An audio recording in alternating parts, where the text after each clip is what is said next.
पाकिस्तान ने अपने देश में कर्फ्यू लगा दिया है और साथ ही साथ लॉकडाउन करके पूरे सब लोगों को घरों के अंदर रहने की हिदायत तो दे दी है, लेकिन जो हमले हो रहे हैं, जो सड़कों पर धुआं दिखाई दे रहा है, जो उसने गलती की थी उसका खामियाजा हर तरफ पाकिस्तान में नजर आ रहा है।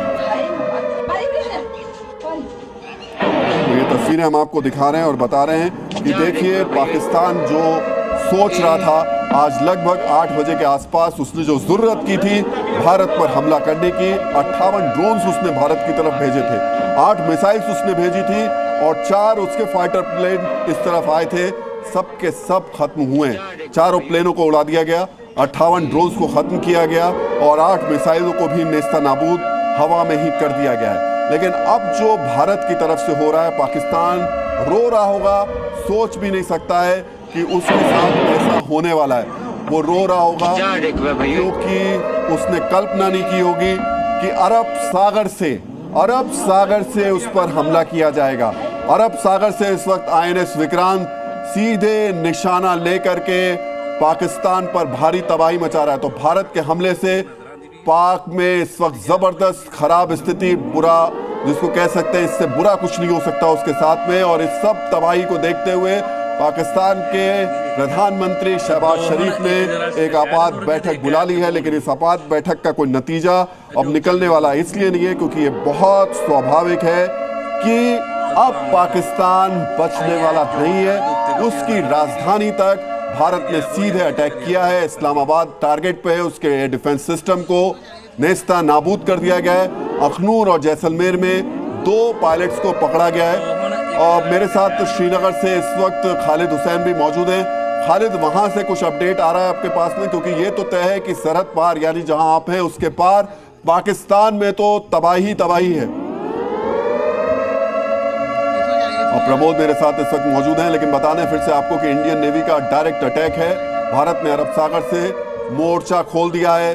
भारत की तीनों सेनाओं ने पाकिस्तान के खिलाफ मोर्चा खोल दिया है। जो गलती आज शाम को पाकिस्तान ने की थी 8 बजे, उसका खामियाजा उसे 2 घंटे के अंदर अंदर भुगतना पड़ा। और अब देखिए रात में जो तस्वीर बनेगी, शायद पाकिस्तान जीवन भर उसको याद रखेगा। उसके आतंकी शायद अब मुझे लगता है 24 घंटे 48 घंटे के बाद में उसी जगह मौजूद हूं जो अब से 2 दिन पहले बाकी हुए थे।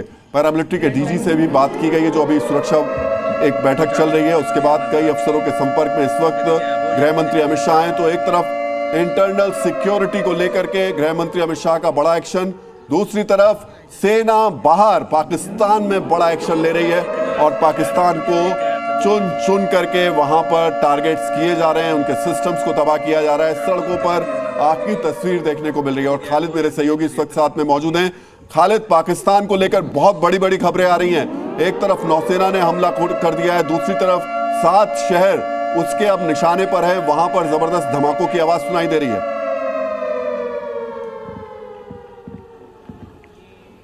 बिल्कुल, जो हरकत पाकिस्तान ने की उसका मुंहतोड़ जवाब जो है दिया गया है और हर जगह से उसको काउंटर किया गया है। उसे जम्मू में कोशिश की थी, बाकी जगहों पे कोशिश की थी, लेकिन उसको नापाक कर दिया गया।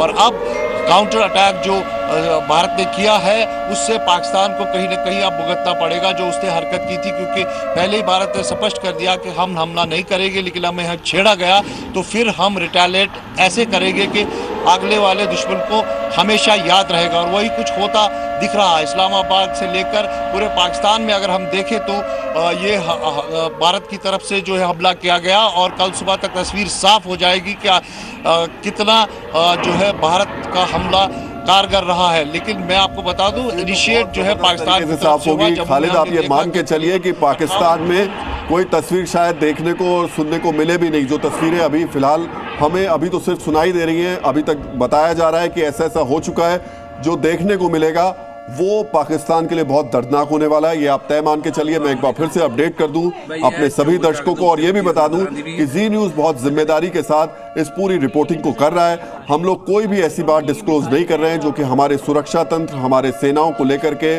कोई चुनौती उनके लिए साबित हो।